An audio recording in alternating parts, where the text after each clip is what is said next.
Excellent. Welcome, everyone. I'll call the February 10th, 2025 regular meeting of Council to order at 6 p.m. We do have regrets from Councillor Hudson and Deputy Mayor Wilson, but we certainly have quorum, so we're no problems that way. Are there any disclosures of pecuniary interest? Councillor Bowman, please. Thank you, Mr. Mayor. I declare pecuniary interest on agenda item bylaw 25-5374. I wish to declare that I have a pecuniary interest on the above noted matter for the following reasons: that I am a property owner in the central commercial area that may be affected by such decision. Thank you. I also wish to declare a pecuniary interest in the exact same matter, bylaw 25-5374, and for the same reason, I own property in the central commercial area that could be affected by this matter. And I'll just make sure that we get those to the clerk, and then we can, if there's any other disclosures of pecuniary interest. Seeing none. Consent agenda to be adopted. Councillor Hughes, then, please. Thank you, Mayor. Through you. Moved by myself, Councillor Hughes, seconded by Councillor Hallerud, that the items contained in the February 10th, 2025 consent agenda be adopted as presented. Thank you. Any discussion on that? Seeing none, all those in favor? Opposed? That is carried. And then we'll move on to the minutes from the January 13th meeting. Councillor Hallerud, please. Yes, thank you. Moved by myself, Councillor Hallerud, seconded by Councillor Vekot-Bosens, that the minutes of the January 13, 2025 regular meeting of Council be adopted as presented. Thank you very much. Any discussion? All those in favor? Opposed? That is carried. That takes us into our special staff reports, and I'll turn it over to Mr. Graves. So the first one, C-00425, Civil Marriage Ceremony Program. Yes. Several departments are undertaking reviews of their policies and their procedures, so you'll see several reports on the agenda this evening and some upcoming in the next little while, and some internal procedures that we utilize have been updated as well that you'll see some bylaws coming out of in the future. This is one of those, and I'm going to turn it over to the clerk to explain the program. And I'm actually going to turn it over to our Deputy Clerk, Julie Ellis, who authored the report. Thank you. Good evening, Mayor and Council. The report in front of you tonight is regarding updates to our civil marriage ceremony program. Civil marriage ceremonies are simple and non-denominational marriages conducted by the town clerk or designated staff. Due to the civil nature of this service, there are no religious connotations to the ceremony, but a province of Ontario marriage license is required prior to the date of the ceremony. The town of Ingersoll has offered civil marriage ceremonies at Town Hall since 2010. In early 2024, the program was paused due to shortage of staff in the clerk's office. And now that we have a full staffing complement, we're hoping to bring the program back. Clerk staff have done a full review of the program in hopes of making it as efficient as possible. And as a result of the review, staff are recommending the implementation of a new civil marriage ceremony policy and a new and improved civil marriage ceremony guide. They'll be provided to prospective couples. Our hope is to bring the bylaw to the next meeting of Council, and upon Council approval of the bylaw, we hope to have civil marriage ceremony information updated on our website by March and begin performing marriage ceremonies by late March, early April. And staff are very excited to resume performing marriages, and I am happy to take any questions. Thank you very much. Questions of the report? Seeing none, it must have been a very good authored report. Thank you. I do, yeah, I do. Well, we will. We'll vote on it, yes. Yes, Councillor Hallerud. So prior to resuming, where have anyone looking to get married gotten their license from? So marriage licenses have not paused. It's just the Okay. ceremonies The ceremony, that were paused. okay. We still give out quite a few marriage Okay. licenses here, yeah. All right, thanks. Excellent. Councillor Van Koetenbosens, then. Thank you, Mr. Mayor. Moved by myself and seconded by Councillor Bowman that the Council of the Corporation of the Town of Ingersoll receive staff report C-004-25 as information, and that Council direct that the Town of Ingersoll civil marriage ceremony program resume, and that Council approve the civil marriage ceremony policy as attached to this report, and that Council consider bylaw 25-TBC to repeal bylaw 23-5256 and adopt a civil marriage ceremony policy and authorize the clerk and deputy clerk to perform civil marriage solemnization services for the town of Ingersoll. Thank you very much. Discussion. Councillor Van Koekenbos.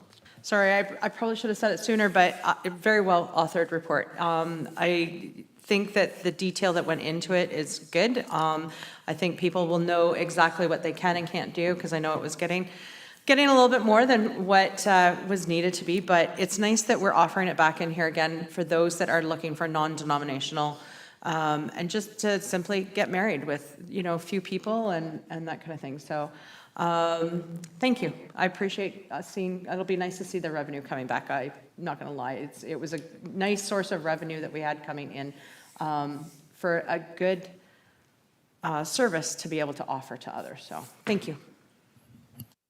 Further discussion?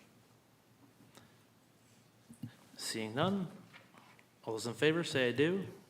I do. Opposed? That is carried. I got it, didn't I? So now we will go on to number 4, C-00525 procedural bylaw review. Mr. Graves. And again, another procedure that we intend to review, but this is the most important one, being the procedure bylaw for council. I'll turn it over to the clerk to... Perfect. Right before I turn it over to the Deputy Clerk, Julie Ellis, just wanted to thank council for your patience. I know I've been saying the procedure bylaw review is coming for about a year now. So appreciate the patience while we were short-staffed. It's fantastic to be back up and running, and I think our Deputy Clerk did a great job with this initial review, and we look forward to connecting with each of you to move through this process. I think it's going to be a really good undertaking, so excited for that. And I'll turn it over to Julie. Thank you very much. So Clerk's Department staff are currently undergoing a review of bylaw 184979, which is the procedure bylaw. And this report provides an overview of the process that we're undergoing currently to update that bylaw. So every municipality in the province of Ontario must have a procedure bylaw. And the procedural bylaw governs the way that council and board and committee meetings run. The bylaw includes rules for how municipal meetings are called, who is involved, where they happen, and how they proceed. This bylaw also guides residents' interactions with council, the conduct of council, and the way the municipality communicates about meetings. It's important for a municipality to regularly review their procedural bylaw to ensure it best supports the good governance of the municipality and aligns with provincial legislation.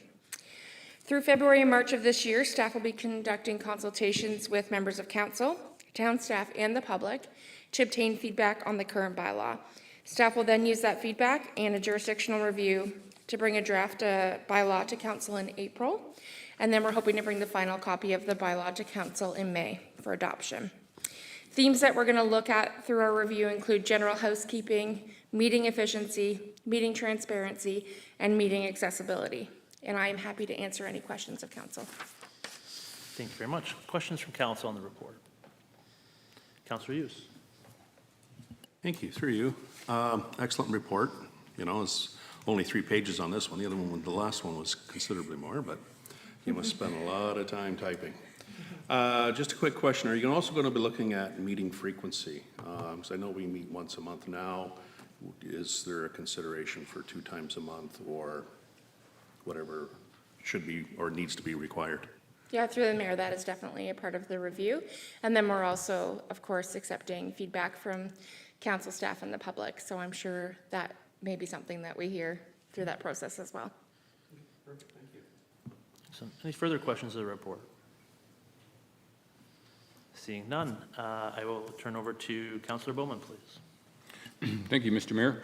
Moved by myself, Councillor Bowman, that the Council of the Corporation of the Town of Ingersoll receive staff report C-005-25 as information. Is there a seconder for this motion? Councillor Hughes. Mr. Mayor. Thank you very much. Discussion. I'll say that this is, it's great to have the feedback from everybody. This is truly council's bylaw. This is how we agree to operate and how we run effective and efficient meetings and be transparent to the public. So please take the time. Everybody does stuff a little bit different. I've been through this process with the county at the beginning of that term. They updated the procedural bylaw. So, these things over time, things change. And so we have all had experience now around the horseshoe, which is a good time to have this happen because we all had experience and we can all share that. So it's it's an important one, so thank you very much for bringing this forward. Further discussion? All those in favor? Opposed? That is carried. And that takes us down to number 3, which is C-006-24, Notice of Intention to Designate the Memorial Bandstand. Mr. Graves. Thank you. We've been working through this one quite diligently. It's been made more complex by recent rule changes to the heritage designation process. So I'm going to turn this over to the clerk to outline where we're at and why this is here.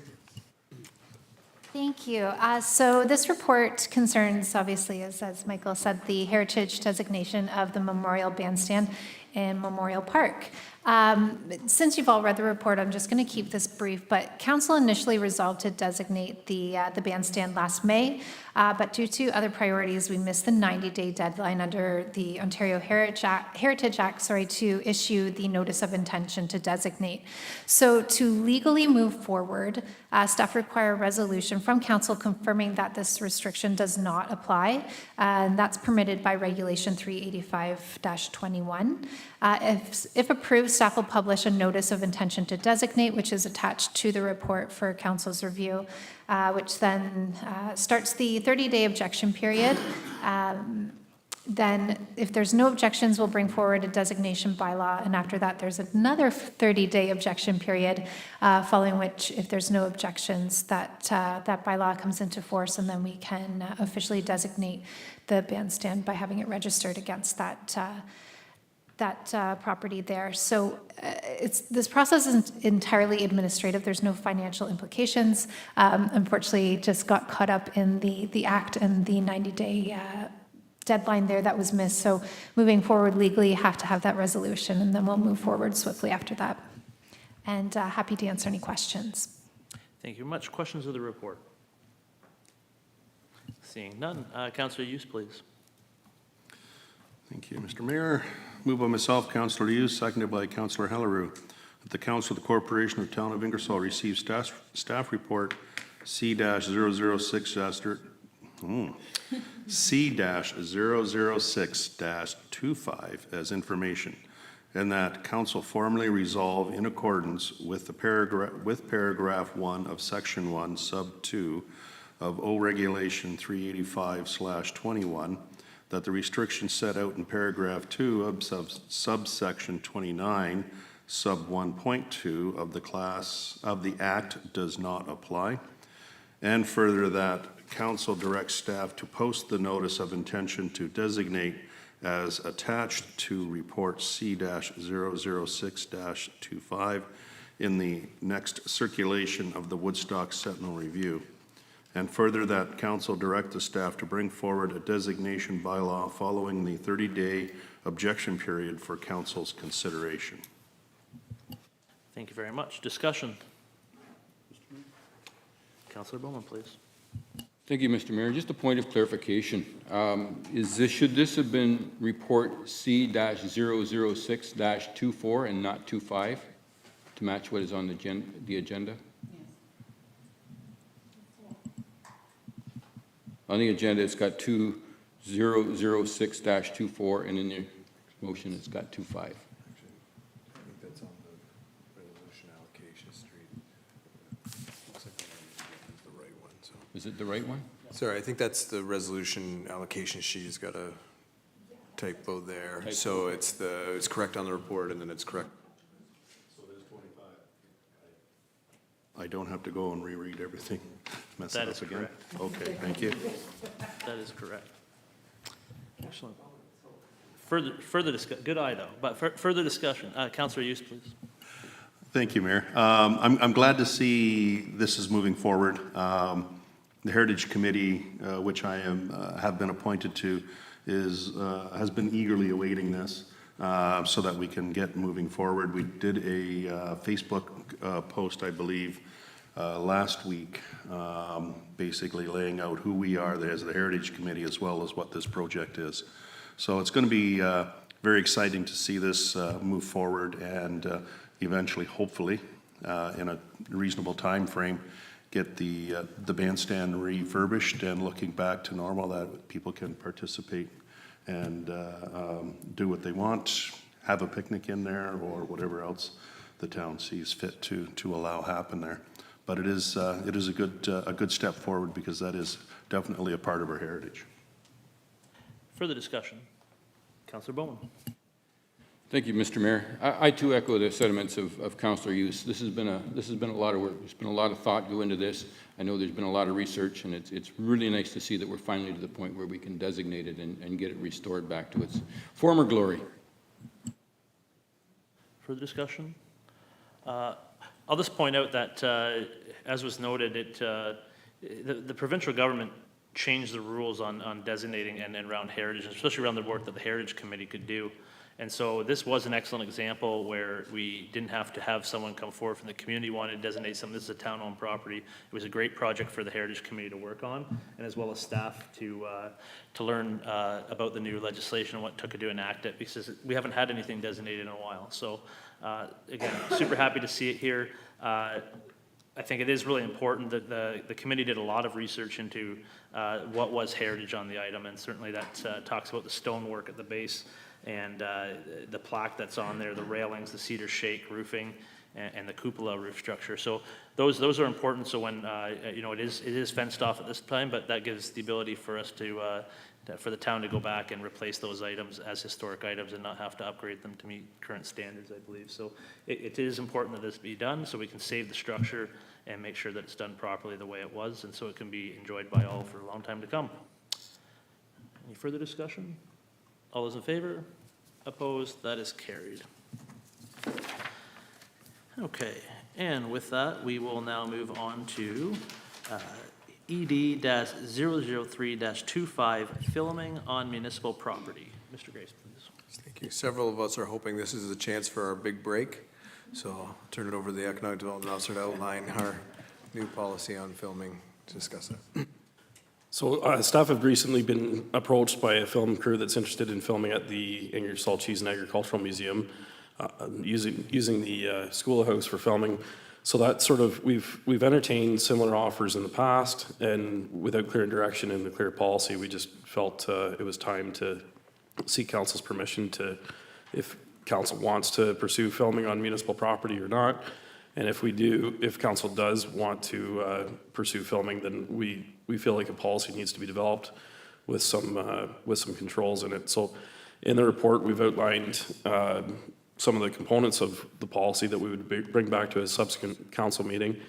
I can go through them line by line, or if everyone's had the chance to read this, then perhaps we could just discuss the ones that you want to discuss further, whatever council decides to do. But we're certainly here to have the discussion to determine your interest in pursuing this or not. And if we do develop a policy, we would like some framework. We've made some recommendations in the report for your consideration. Thank you very much. I'll ask if there's any questions or any of the specific recommendations that council would like to talk about. Councillor Halleru, please. Thank you, through you. Really nice report, put together quite well, focusing on the reasons why we should consider a policy. Have you had any questions about drones per se, or is it more internal, like buildings and requests for certain structures? Because I do know that people do go to like the Elmhurst and ask to film within, and I'm wondering if people are asking for more of the outside structure or more of kind of walk through our internal buildings. So we've incorporated drone footage for some economic development purposes. We've also had drone footage of the museum and the parks and things like that for our own purposes. Drones are becoming more and more popular. They are regulated by FAA, or I don't know what the Canadian version of FAA is, but there's aircraft regulations that would regulate who can operate those, what height they can operate those. And we're not looking at superseding federal authority on that. So ultimately, they could probably do that with or without our permission. So this is more looking at physically on municipal property and being present on municipal property and municipal buildings. So this is basically asking for our staff time to be present while they monitor their activities, or are they necessarily looking to say maybe take a building and film through an empty building, or just maybe take pictures or take video footage of, because I'm just trying to understand to which extent will the policy go if we can restrict it being use of their staff and maybe having a building with just supervision or no supervision at all. So ultimately, that's council's decision. We're recommending that staff supervision be part of this process, especially at the museum, because there are artifacts that can't be replaced. So having somebody, it would likely be the museum manager that would be present for filming at the museum. So we're looking to, as part of the policy, to recoup those costs of that staff person. And if additional staff are required for whatever reason, then that would be communicated with the proponent in advance so that they're aware of what charges there would be. But we tried to reach a sort of middle ground recompensation figure so that we're capturing not only the hourly rate, but also OMERS and benefits and other things that the employees do get. But just to keep an eye on things in order to act as a liaison with the film crew, we're suggesting at least one staff member be present while on municipal property. Ultimately, there could be some locations where it's determined that that's not a requirement and that can be negotiated, but with the schoolhouse in mind, we're recommending one staff person. And outside of that, even if it's on municipal streets, there may be flagmen or flag persons that are required. There may be other resources that we'd have to incorporate. So we would have to look at it. But at minimum, we're recommending one staff person be designated towards it. I see that staff would perhaps rather not have even the filming happen at all, but I'm just curious, couldn't we have a policy that restricted maybe use to outside features, like the building outside look, and for the purpose of tourism and for the purpose of maybe exposing us as a town, documentaries could someday come and want more detail, and maybe we could classify filming versus research separately somewhat. I don't know if you guys thought about it that way.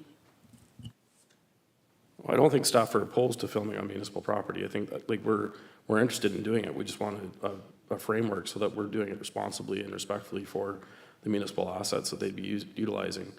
So we've had discussions at senior management, and we haven't had anybody say that we shouldn't pursue filming on municipal property.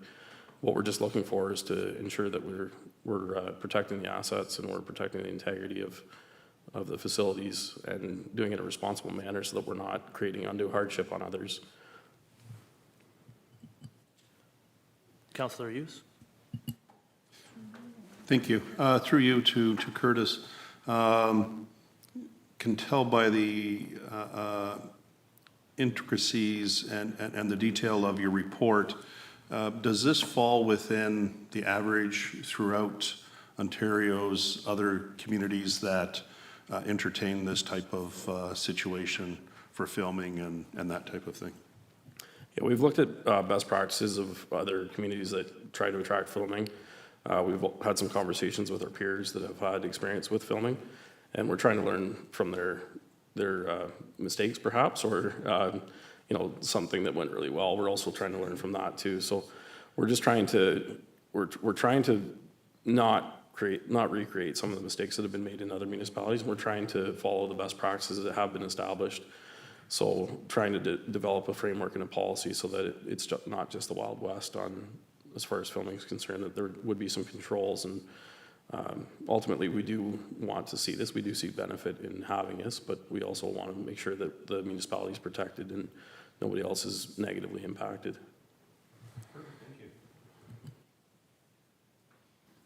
Halleru, please. Yeah, thank you. I definitely like the idea. I think we need it. I think it's encouraging to see that people are actually asking us. So I would support anything that requires that staff definitely take a look at comparing us to how others have done it so that we take advantage of this. So I will support this.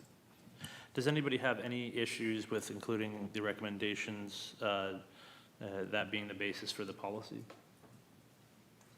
I'm not seeing that. So I will now turn it over to Councillor Halleru then for motion. Thank you, through you. Moved by myself, Councillor Halleru, seconded by Councillor Beckman-Bosens, that the Council of the Corporation of the Town of Ingersoll receive report ED 003-25 as information, and that Council direct staff to develop a film policy, permit process, and bylaw for Council's consideration at the subsequent meeting of Council. Thank you very much. Discussion. Councillor Bowman, please. Thank you, Mr. Mayor. I too have to support this. I think it's a great opportunity for us. I know that there have been filmings over there in the past, either on the grounds or in some of the buildings. In fact, I believe there was a small mini-series done with some of the filming being done in the old cheese factory. Again, I think it's a great opportunity. If council is in favor of this, I would like to see us bring back the all buildings or certain buildings, because I think we'd have to coordinate with our museum manager, because I can think of one building in particular where we might have a little bit of an issue with filming, just because of the artifacts that are included in that location. But other than that, I think it's a great opportunity for us. As Councillor Halleru has said, people are wanting to film there. I think it's a great location. We got beautiful grounds, and we've got a lot of artifacts and history that people are really interested in. Mr. Ty. So just for clarity, you said bring back the locations, like what we're recommending in this report is that those decisions on location be deferred to the CAO with input from staff and directors, so that we wouldn't have to come back to council each time it was a different building that they were proposing. So, you know, we would have written this report for the schoolhouse at the museum, and then just in order to keep timelines sort of tight and be able to work with them, with the proponents, we wouldn't have to come back to council each time for permission. So just for clarity, when you're saying we may have to have another look at that, are you asking for council to have that consideration, or are you comfortable with staff having that deferred to them? Mr. Mayor, to you and through you to our Economic Development Officer, I'm comfortable with staff looking at it. I'm just pointing out that if council is in favor of moving forward, if the vote is favorable, I would like to see, as I say, coordination with our museum manager and through staff to be able to decide how each building is to be treated, as well as possibly bring it back to the museum board and for their import. But I don't think it's anything I'd want to see brought back to council. I think I trust staff enough to make the right decision. Yeah, further discussion? Councillor Hughes. I just have a comment. I just don't want to see acting class line in next year's budget. Yes.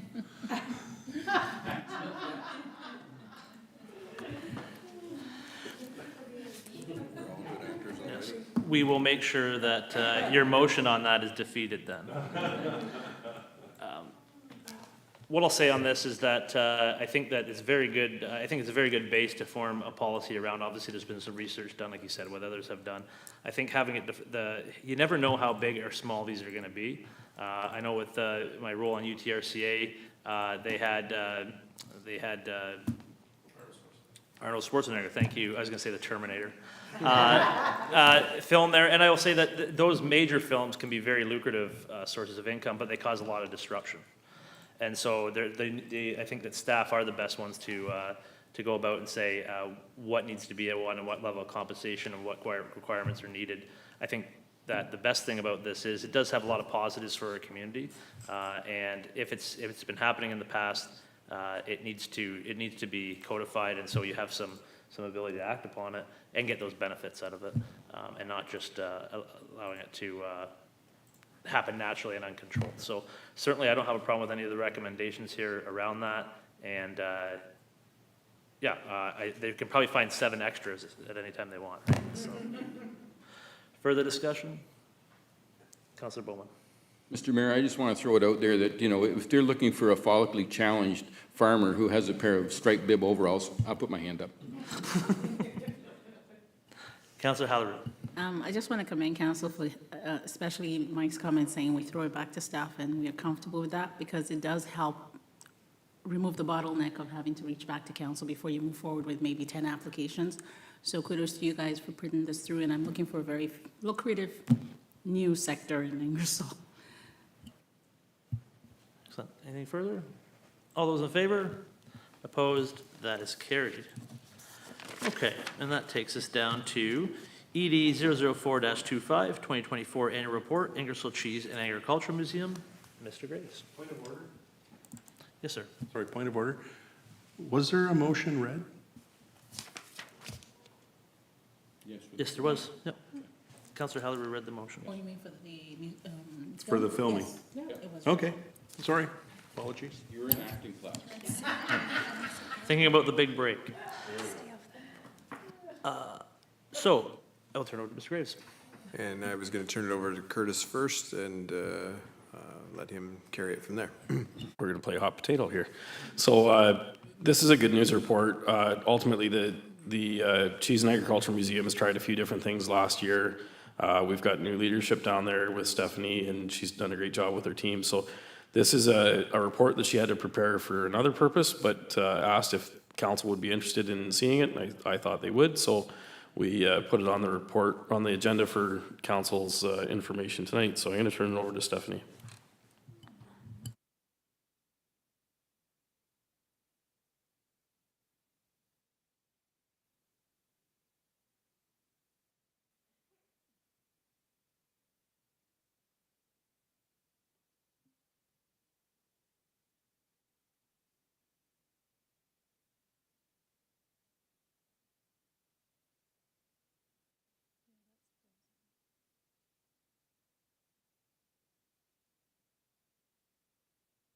Okay, we're just loading the presentation here, and then we'll continue.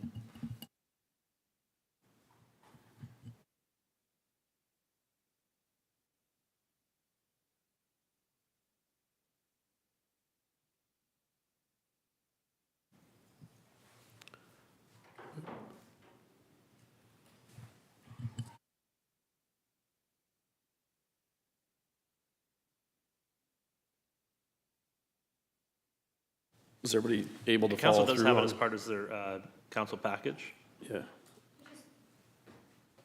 pull it up, but if they can't, it'll show up on the Zoom and the video too, but I'm not sure. Okay. Well, we'll keep on moving then. Please proceed.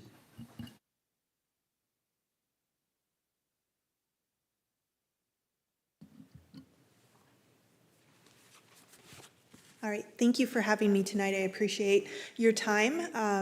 I'll go through the slides as quickly as I can so that you guys get all the information, but I'm not holding you up for most of the night. The museum had one of its best years yet, which is amazing. So 2024 was, we'd like to call it our banner year. The Ingersoll Cheese and Agricultural Museum saw a remarkable 30% increase in visitors this year. Some of the highlights for our 2024 calendar year include the Cops and Rodders car shows, the Barn Boogie, and Mystic Market. So in October alone, we saw a 50% increase in general attendance, up from last year, just based on our popular exhibit Terrified, which was an exploration of phobias. And then at Christmas time, we also saw an increase with our Holy Cow, It's Christmas exhibit. Okay. So if we're looking at the 2024 statistic highlights, the Ingersoll Cheese and Agricultural Museum welcomed a record-breaking 26,707 visitors in 2024. This was an increase from last year's visitor numbers, which was 18,867 visitors. So just huge growth around visitors in general here at the museum. General tours, so this is like our regular visitors, Monday through Sunday, was around 5,245 visitors. This is up 22.1% from last year's 4,085 visitors. While event attendance soared, we had over 20,923 people attend just for events.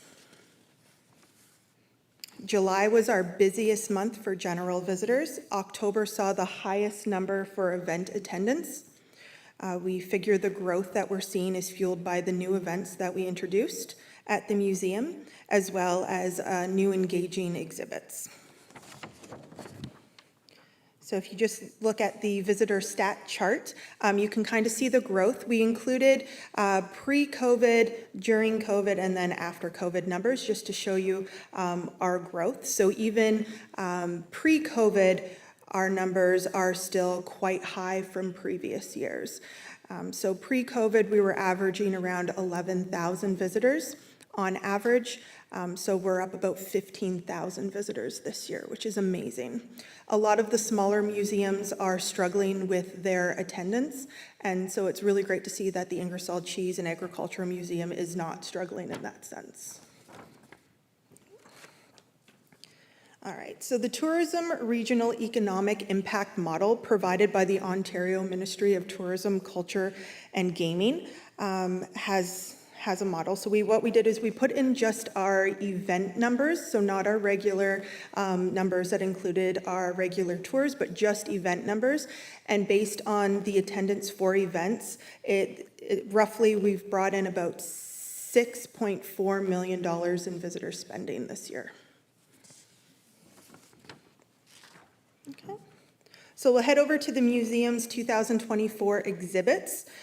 So this year we did 6 temporary exhibits. You'll see 5 in the display. We did a really quick Canada Day one over a long weekend, and we were so busy that we didn't actually get any photos of it.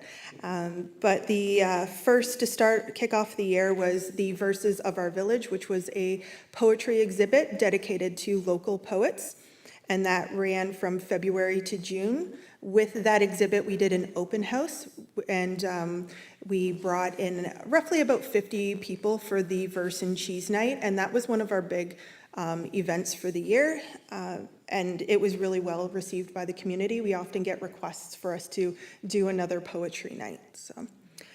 And then our next exhibit was Sun-Kissed Memories, Echoes of Ingersoll Summers. This exhibit was really special to us because we reached out to the community members and asked for their input about what they used to do in Ingersoll as kids growing up, what are some of their favorite memories. And so we took all of their memories and then we found artifacts based on those memories and then put them all on display. We think that's one of the big reasons we saw an increase in our visitor numbers for July, August, and September outside of exhibits is because it was a local community-driven exhibit. Hands-on, it was a lot of fun to create. And then our next exhibit was our Terrified exhibit. This one looked at phobias, very well received. Like I said, our October numbers were increased. It was really fun to pull artifacts based on a theme. So we'll look at it doing something similar again for next October.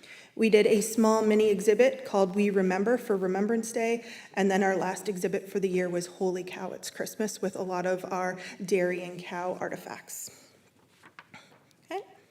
And then we'll move on to the museum events. We had quite a few new events this year. So first new event was Verse and Cheese Night, which I said brought in about 50 people.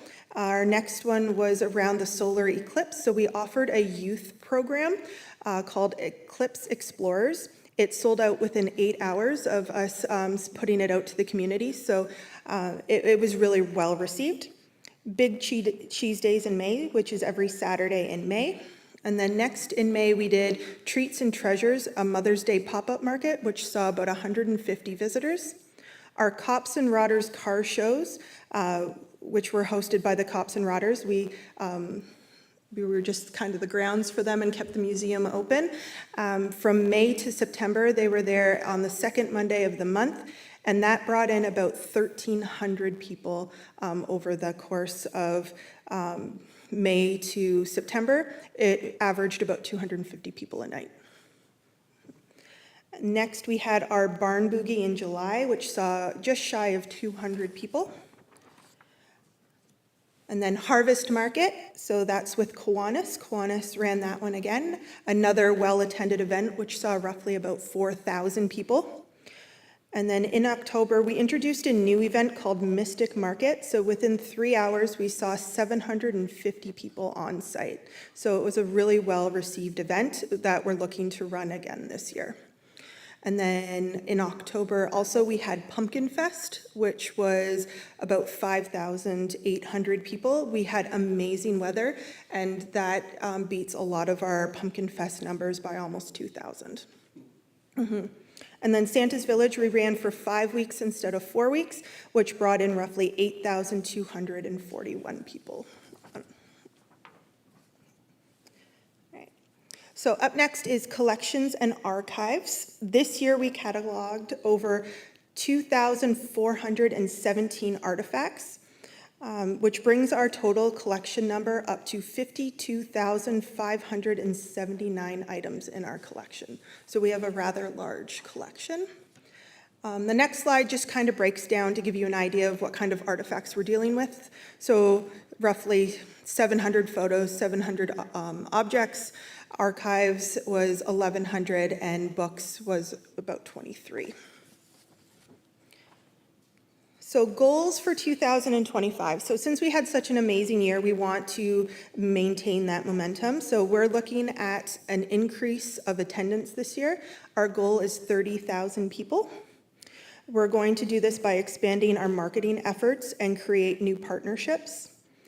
Our next goal is to enhance events and programming. We saw how well our new events did this year for us, so we are excited to build on that success of last year. We're looking at doing a second barn dance, as well as bringing in more events that will allow us to increase numbers as well. Our third goal for the year is to strengthen community engagement. We'll do this by increasing our collaborations and looking for more community input on exhibits, because we did see how well that did in the past. Number 4 would be boosting accessibility and inclusion. So we want to ensure that our events are accessible to everyone in our community. We're also looking at creating sensory bags for tours to allow children to be able to participate in full tours. And then as well, when we're offering events like Santa's Village, we're going to look at possibly doing a low sensory hour. So opening up the building, making sure the lights aren't flashing. We'll turn the lights off, nice and quiet, so that everybody can experience Santa's Village. And then lastly, we're going to maximize revenue and funding opportunities. So we're going to look at a pay what you can for some of our events, while keeping Santa's Village, Pumpkin Fest, those events free to the community. We're going to explore new grants and funding and expand the museum gift shop items for sale. And the way we're looking at doing this is by having a comprehensive master plan created in 2005. So we're working with a company to do so, and this will hopefully help us reach our goals. Thank you. Thank you very much. Questions? Councillor Van Kootenbos? I have a couple, actually, and a couple of comments. Wow. That's first, wow, those numbers are amazing. And it's amazing how it drives it to everything else that happens around. So as an example, Santa's Village numbers are up. And on Saturdays, I can say in the month of December, we knew when Santa's Village was working, because our numbers increased at the community food drive, which increased the amount of food and the amount of money that came in for our community.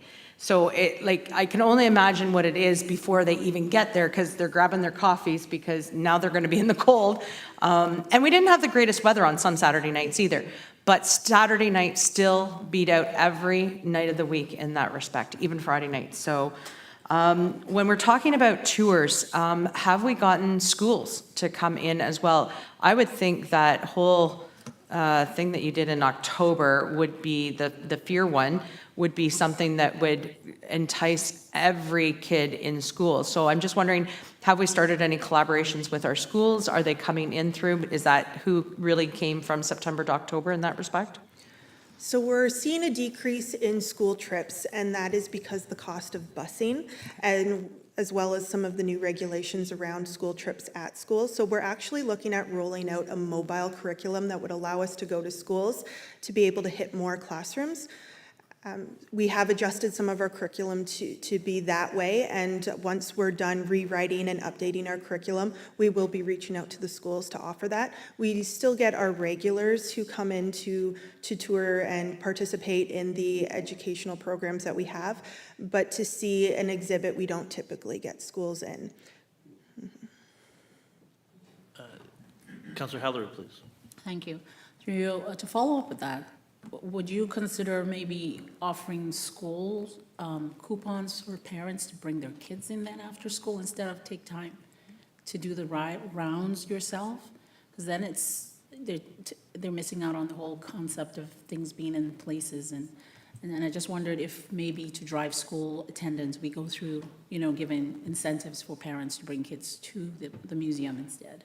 It could be something that would work. But generally, really loving the fact that, and this is what I say, diversity in age, diversity in gender, everything, every idea comes, and we see the impact of a new generation running that museum, and I can tell you, I see the difference, and I commend you for all the work you've done. Thank you. Thank you very much. Further questions of the report? Seeing none, thank you very much. Councillor Van Kooten Boston's, please. Your name's been in trouble tonight. Just not doing well in the mouth, that's okay. Moved by myself, seconded by Councillor Bowman, that the Council of the Corporation of the Town of Ingersoll receive report ED-004-25 as information. Thank you. Thank you very much. Any discussion? Councillor Bowman, please. Thank you, Mr. Mayor. I may be a little bit biased because I do sit on that committee, but I want to thank our museum manager for coming out and giving us an update, letting us know where we were, where we are, and where we're going. I can say I'm not surprised at the numbers. It's been an exciting year. I can honestly say that 2024 has been a year of growth. It's been a year of exploration. It's been a great year to be involved, and it's been a lot of fun.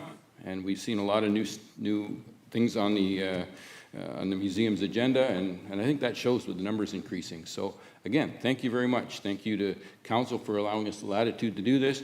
Thank you for Stephanie for coming out and giving us an update, to staff and all of our volunteers. Without all these hands, we would never be able to do it. But we're doing it, and I think we've got something that's very important to our community. So again, let's move forward and keep up the good work. Excellent. Any further discussion?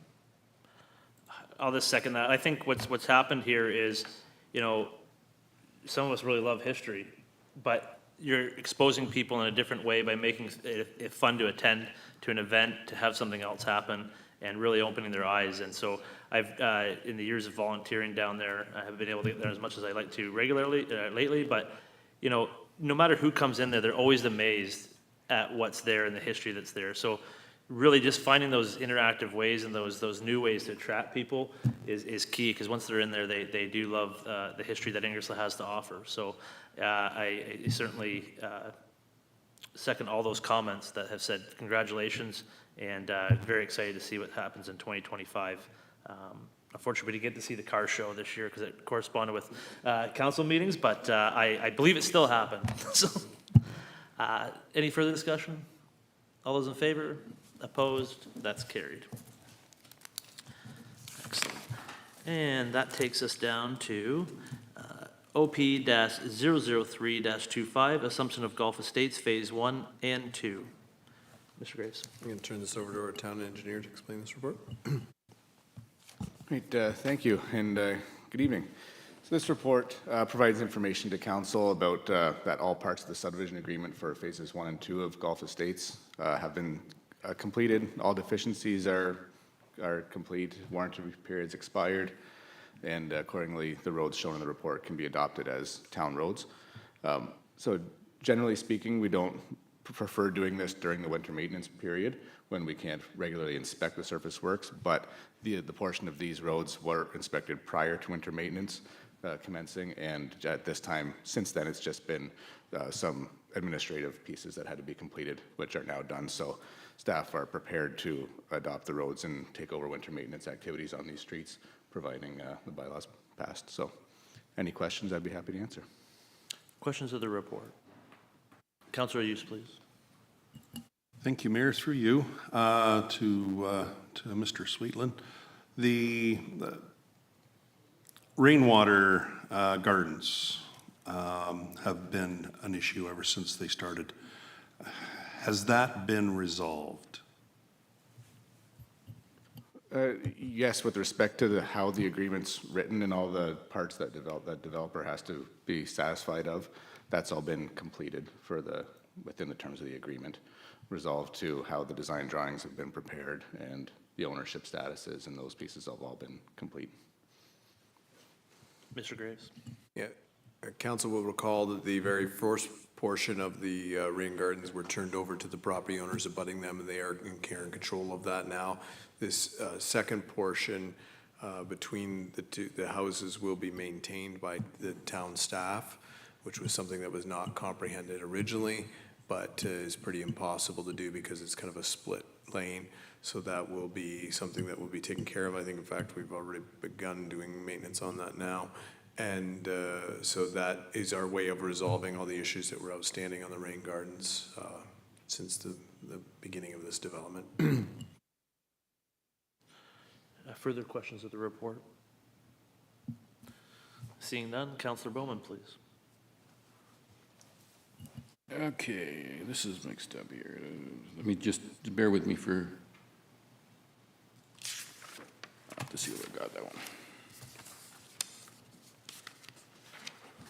Do you have a copy of it? Thank you.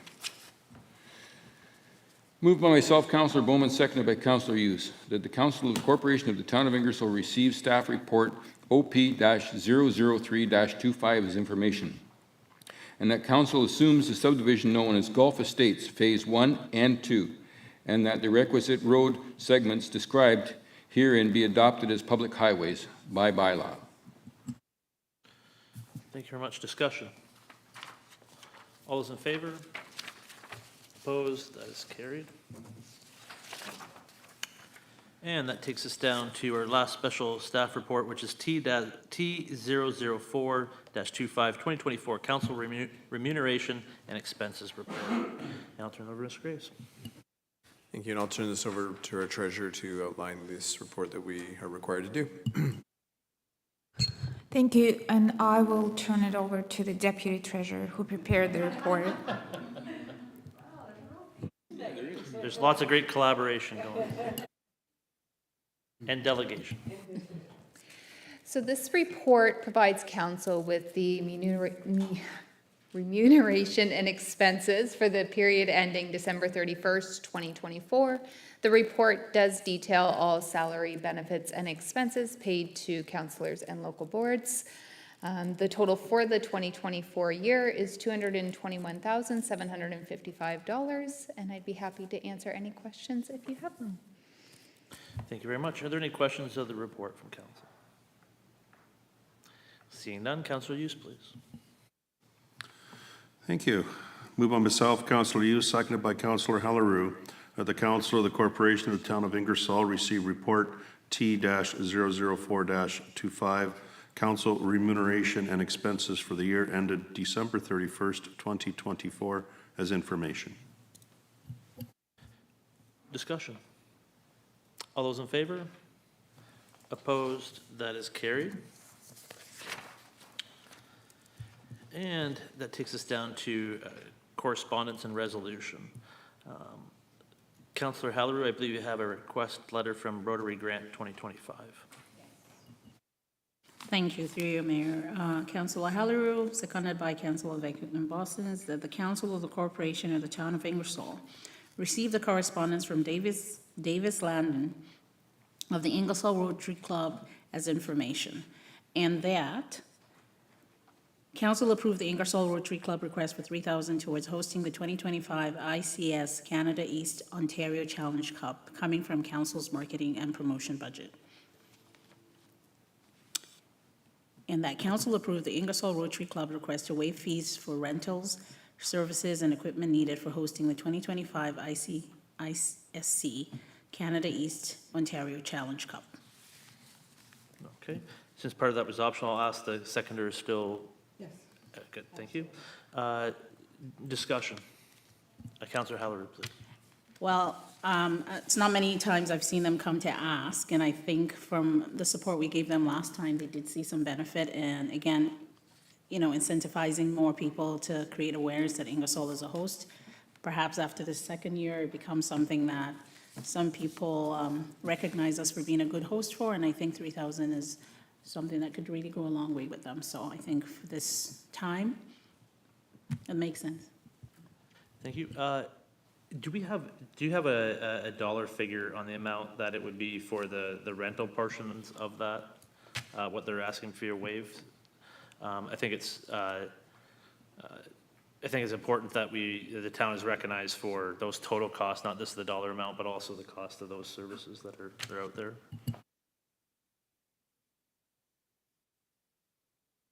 Yeah, if we can just have that as far as I'm fine with moving forward with this, it's just if that can be, whether it's in the announcement or anything like that, that was the total dollar amount that the town contributed towards the event, so it's fully understood what that is.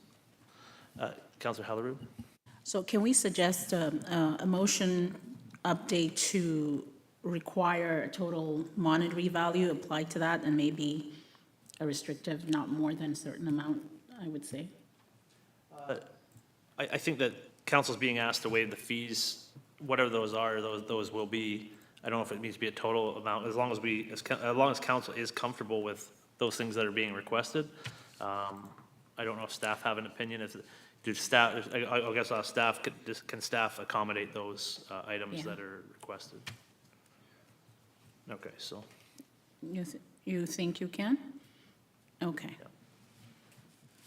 Thank you. Councillor Van Koon-Bosens, please.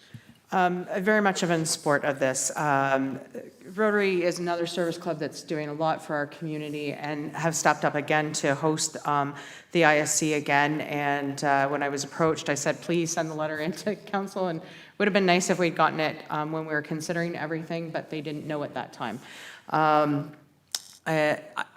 I can't say enough. I mean, people coming into our community is what we want to see. We want them coming in, utilizing our restaurants and our hotels and everything else. So I think that this is a great way to bring people in, and what a better way to show off our parks, but by utilizing our diamonds and stuff. So I'm glad that we're doing this if we all vote in favor of it. So thank you. Any further discussion? All those in favor? Opposed? That is carried. Excellent. And we go down to number 11, Municipality of Castleman, Municipal Funding. Councillor Van Koon-Bosens, please. Thank you, Mr. Mayor. Moved by myself, seconded by Councillor Bowman, that the Council of the Corporation of the Town of Ingersoll receive the correspondence from the Municipality of Castleman as information, and that the Council of the Corporation of the Town of Ingersoll support the resolution calling on the provincial government to undertake a social and economic prosperity review, and that the resolution be shared with the Premier of Ontario, Minister of Finance, Minister of Municipal Affairs and Housing, and the Association of Municipalities of Ontario, AMO. Once again, part of that was optional, so Councillor Bowman, you're still good to second. I'm still good for that. Thank you, sir. Discussion. Councillor Van Koon-Bosens, please. Thank you, Mr. Mayor. When this came forward to us, I contacted the clerk and asked for it to come not just under correspondence, but something that we could take and put forth a motion to our provincial government. We keep taking on and taking on and taking on, and at some point, it has to stop. And so I want us to share the resolution. If people haven't had the time to read it, please read what had come through, because it's very important. We need to stop having to take on all the provincial responsibility at the municipal level.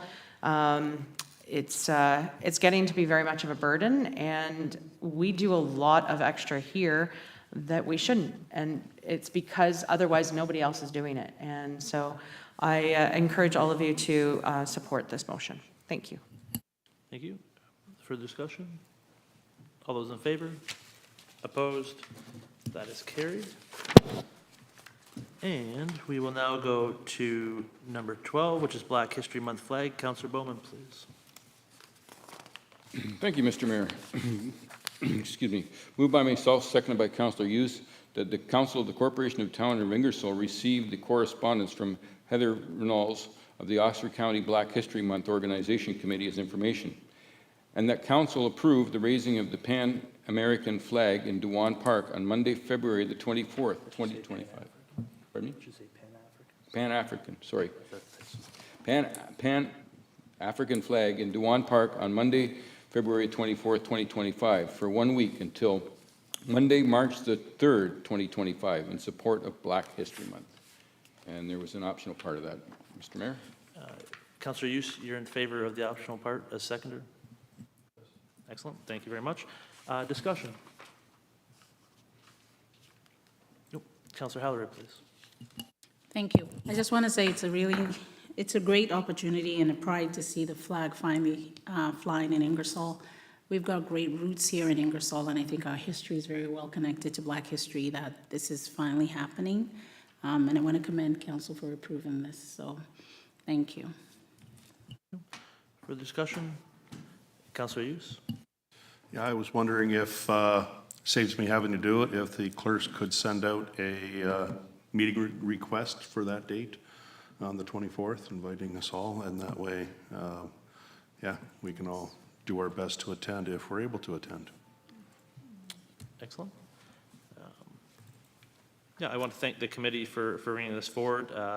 Is at the table to attend the Oxford County opening as well, and so they're certainly doing their legwork and getting out to all the communities, which is I'm certainly happy to support this and support the effort for it. So, further discussion? All those in favor? Opposed? That is carried. And number 13, which is the Ingersoll Municipal Heritage Committee Resolution, staff resources for walking tours. Councillor Hughes, please. Thank you. Moved by myself, Councillor Hughes, seconded by Councillor Hellerue, that the corporation of the Council of the Corporation of the Town of Ingersoll received the resolution from the Ingersoll Municipal Heritage Committee meeting on October 3rd, 2024 as information, and that the Council of the Corporation of the Town of Ingersoll directs staff to investigate possible collaboration opportunities with the museum and Oxford Library to create walking tours. Thank you very much. And as part of that was optional, Councillor Hallerue, you're still willing to second it? Yeah. Excellent, thank you.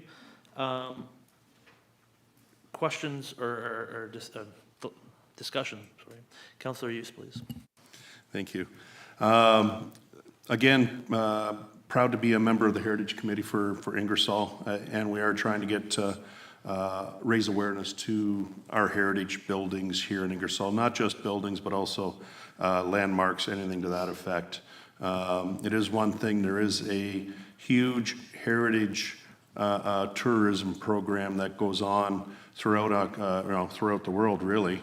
And it's good that we're pushing forward as a Heritage Committee to try and build on that and bring that here to Ingersoll. And again, we've heard numbers about tourism and people coming to visit Ingersoll, and they're spending money, as Councillor Van Kootenbos has said earlier about, taking hotel rooms, restaurants, going shopping. It all brings money and success to our community, and it's good that these again, committees, not just a Heritage Committee, but other committees that are generating interest in the town of Ingersoll, that are drawing tourism to Ingersoll and bettering our businesses and bringing that, I'm going to say, notoriety to the town of Ingersoll, hopefully internationally. Thank you much. Further discussion? Yeah, as I stated earlier, the provincial, the way the province changed the heritage legislation, it has hampered some of the committee's work. So they are looking at different ways to try to be informative and do that work around heritage. So this is one of the discussions that came from that. And, I think there's a great opportunity for collaboration there with the museum and the library. I know there's been some work done in the past, so they can share that with the committee. And so I love walking around and seeing all the old buildings, and there's a story in each and every one of them. So super supportive of that. Further discussion? All those in favor? Opposed? That is carried. And that brings us down to 14, Ingersoll Municipal Heritage Committee Resolution Update to Committee Terms. Councillor Hallerue, please. Yes, thank you, through you. So moved by myself, Councillor Hallerue, seconded by Councillor Van Kootenbos, that the Council of the Corporation of the Town of Ingersoll receive the resolution of the Ingersoll Municipal Heritage Committee meeting on October 3rd, 2024 as information. There is an option, but I would wonder if I had a question answered here, if we could actually opt for option 2. Is this scholarship something that already happens within the committee? And if it doesn't, how are we getting the funding for this sponsorship? Because if that can be answered, there'll be no need to ask the committee to come in, right? Mr. Graves. Yeah, so this is not currently within their terms and there is not funding, so I think that's why there's a potential option to ask the committee to come so there's a better understanding of what Okay. this will entail, and then council can start to wrap their head around whether they need a staff report or what they'll need, so. All right. So then I would opt for council of the Corporation of the Town of Ingersoll to invite the Ingersoll Municipal Heritage Committee to attend a future meeting of council to provide further details on their request. I'm seeing a nod from the seconder. Thank you. Yeah. Discussion. Again, being at some of the discussions, like I said earlier, they're trying to look at creative ways, but I fully support them coming and informing so we can make a decision on that.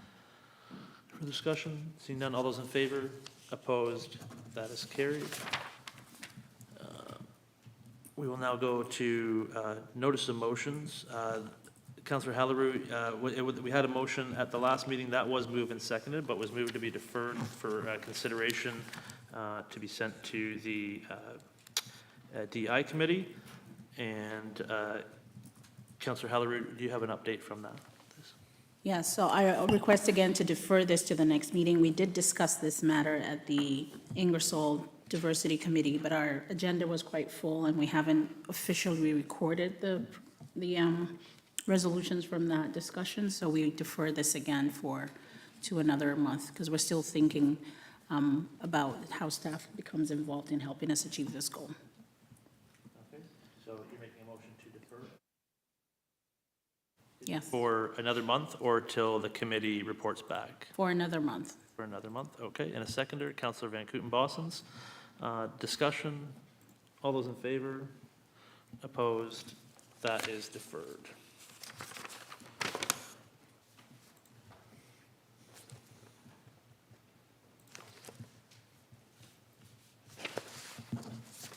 Okay.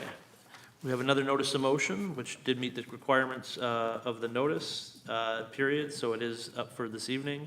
And I will send it over to Councillor Hughes for introduction, please. Thank you. This is something, a notice of motion that I've been thinking about bringing over the past few years, but I finally got to it. Moved by myself, Councillor Hughes. Whereas the current municipal bylaw mandates that all dog owners obtain and maintain annual dog tags for their pets. And whereas the requirement for dog tags places an undue financial and administrative burden on responsible pet owners. And whereas modern pet identification methods such as microchipping and personal ID tags provide a more effective and permanent means of identifying lost pets. And whereas the enforcement of the dog tag requirement is an inefficient use of municipal resources, which could be redirected to more pressing community matters. And whereas removing this requirement would align Ingersoll with other municipalities that have adopted more progressive and cost-effective approaches to pet identification and registration. And whereas the current structure of Animal Control Service represents an additional financial burden and may not be the most effective means of addressing community needs regarding pet management. Therefore, be it resolved that the Council of the Municipality of Ingersoll undertake a review of the current bylaw and proceed with its repeal to eliminate the requirement for dog tags, and that alternative pet identification measures such as voluntary registration system or public awareness campaigns on microchipping be considered in place of the existing bylaw, and that the council undertake a comprehensive review of the animal control program with consideration for its reduction or cancellation in favor of community-based or alternative solutions. I'll second that. Okay. Councillor Hallerou is willing to second. Yes. Motion's on the floor. I'll turn it back over to Councillor Hughes. Yes, thank you. As I mentioned earlier, prior to reading the notice of motion, it's been a big thing over the past few years regarding dog tags. I know there are a number of Ingersoll residents that don't purchase dog tags that have dogs. I understand that. That happens. But for what we're gaining from the dog tag revenue really doesn't offset much of the animal control company that we have currently taking care of Ingersoll. With the advent of social media, there's a dozen different pages on there for lost pets, not just dogs, but cats as well. Microchipping, excuse me, as well as other breed-specific rescues that seem to jump in considerably quicker than what most dog controls or animal control companies will. It makes a natural progression sense to basically move along with everybody, and instead of overburdening with administrative things, let's just let things happen the way they need to happen, and less government involvement in everybody's life. Okay. I just have a couple questions for clarification so we can give clear direction to staff. So I just want to make sure they're clear in the understanding of this. You're asking for a report to come back from staff on the current program and what it would take to get rid of the dog tag program? Yes. That's clarification for that one. When you talk about alternative pet identification members, are you looking for, like, there's, such as a voluntary, are you looking for options that council could promote, or are you just looking for what's available? What was the goal with the second part of the resolution? Yeah, basically, it's just if we decide to eliminate the dog tag program, then we can, as a municipality, promote alternative ways of people being able to have their dogs identified via microchipping, via a volunteer organization. I know on Facebook there already is a person who actually will go out and scan the dog's scan the dog for microchips and to see who it belongs to, so that they can get in direct contact. Also, too, the personalization of actual dog tags that people can buy at, I believe, one of the pet stores in town. They can put their name on there. So if we can collaborate with something like that, let people know that that's an option. Okay, so it'd be a way of people identifying, having ways to identify their own animals. Well, not their, yeah, basically if it's promoting those lost. options. Right, just basically promoting the options through our social media advertising. And then with the third part, just for clarification on that, are you looking to get rid of the actual, like, you want to report on getting back rid of the actual animal control portion of it, or just a clarification on if staff would recommend updates or anything like that? A recommendation on eliminating it, because if it's not, if possible, if we're paying $6,000, $8,000, $10,000 to have them on, air quotes, on call, are we able to utilize that, or will they respond to a phone call from a citizen who says, there's a dog loose here in town? And then it'll be a cost-based system as opposed to a yearly contract. So a review of that Yes. portion of it. Is our staff, is that clear to staff on the what's being asked for when council votes on this? Yep, we understand. Excellent. Is council clear of the intent of the motion? The field of Councillor Halleru and then Councillor Van Kouten-Boston. I just want to make sure that this provides more opportunity, like this is actually adding an option rather than just the dog tag. We now have the microchipping as an option, or are we? Because I understand that you want to have the dog tag considered or reviewed because of the cost, because it's not everyone who can afford it. Is the microchipping cheaper? And is that something that would also be an option for those who can afford it versus the dog tag? Well, I'm not looking for the town to pay to have pets microchipped. What I'm looking for is basically an elimination of the dog tag.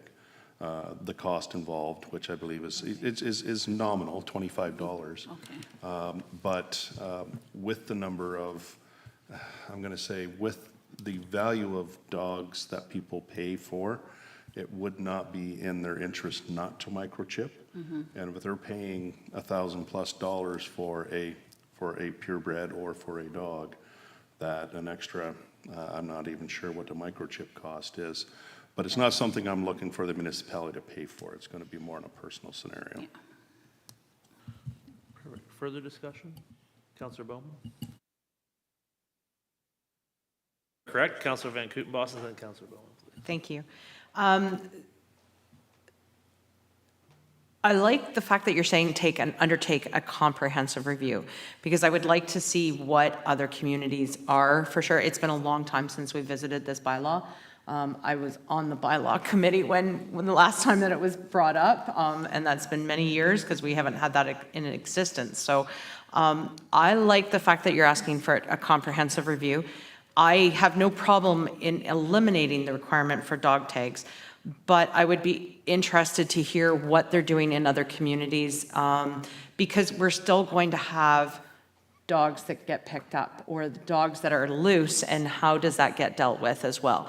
I mean, it would be nice to say that every pet owner is always looking for their dog when they run away, but that's not the case. There are some people that just don't care, and unfortunately those dogs don't get the care and love that they need, or even cats at that point. So I just would love to make sure that we're getting a comprehensive review, and if it means that it's going to take an extra month for that to come back to us, because it's not, for me, this, when I read through it, it's not just about the reduction or elimination of the dog tags for me.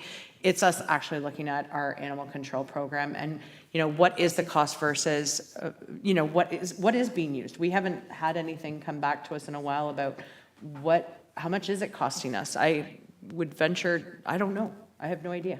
So I think the comprehensive review is what's interesting me. So I wanted to put my mark there and say I would like that to come back, because I didn't hear that in the discussion that was coming forward. So thank you. Councillor Bowman. Thank you, Mr. Mayor. I think Councillor Van Kooten-Bosens has hit on some of my questions, and that was the comprehensive review on what other communities are doing and how they're handling it. I guess I've just got a question. I'm not a dog owner, so I'm not certain. When we register the dogs, does it allow us the opportunity through the dog tagging to know how many people have got the bylaw limit of dogs and not more than 2 or 3? And as well, are we able to track the high-risk dogs that we have in our community so we know where they're located? Is that part of our, it's not? Okay. So those are some of the questions that I had anyway. Are we able to still track those too? Yeah, so the first part of that question would be yes, we're able to track if there's multiple dogs in the house, but the second part of the question is the high-risk dogs, no, we wouldn't be able to track that, so. Councillor Halleran, please. So I guess then a comprehensive review would allow us to include all these markers. Yep, I would assume that staff would do a very good job and lay out the pros and the negatives of the program and the revenue lost and all that sort of thing to be able to give council the right information to be able to make a decision going forward. And certainly I appreciate this coming forward. I will say that there are historical things where it was a very good reason for council to be involved and the municipality to be involved. Is it still relevant? Well, we will find out. And so I can certainly support having the information come back to council because I think there's a possibility that it is time to move on. Is it still a municipality's responsibility, reasonable responsibility to control dogs? I'll be honest, I have a cat that's not required to be tagged at all, and it showed up at my house because someone didn't took care of it, and you can't get rid of them. So I think that there's just not dogs. It has always been a thing of why just dogs when there's other animals as well.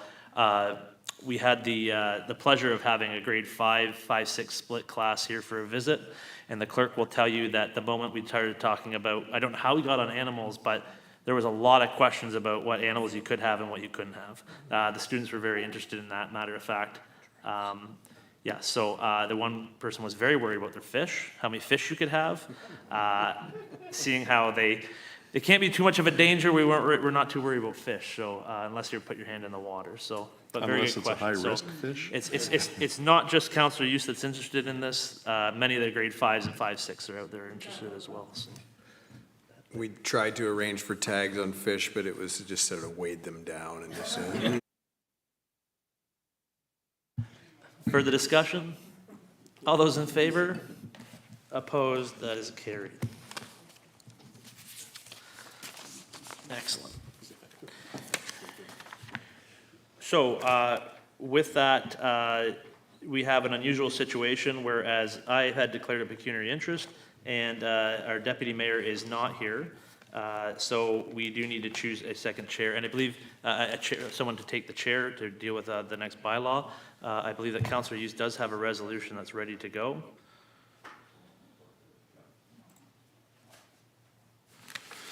Thank you, Mr. Mayor.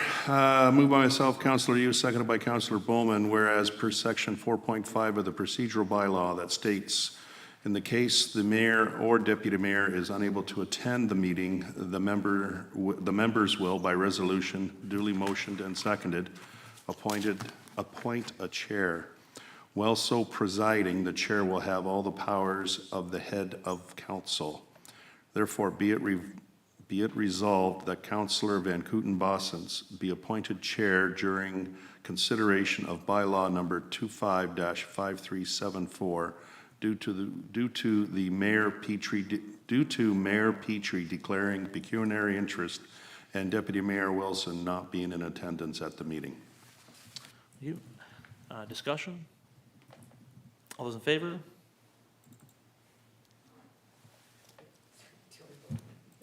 Yes. Just opposed? That is carried. And I will now turn it over to you. Thank you. Can I stay here? You can do whatever you want. I'm just going to stop.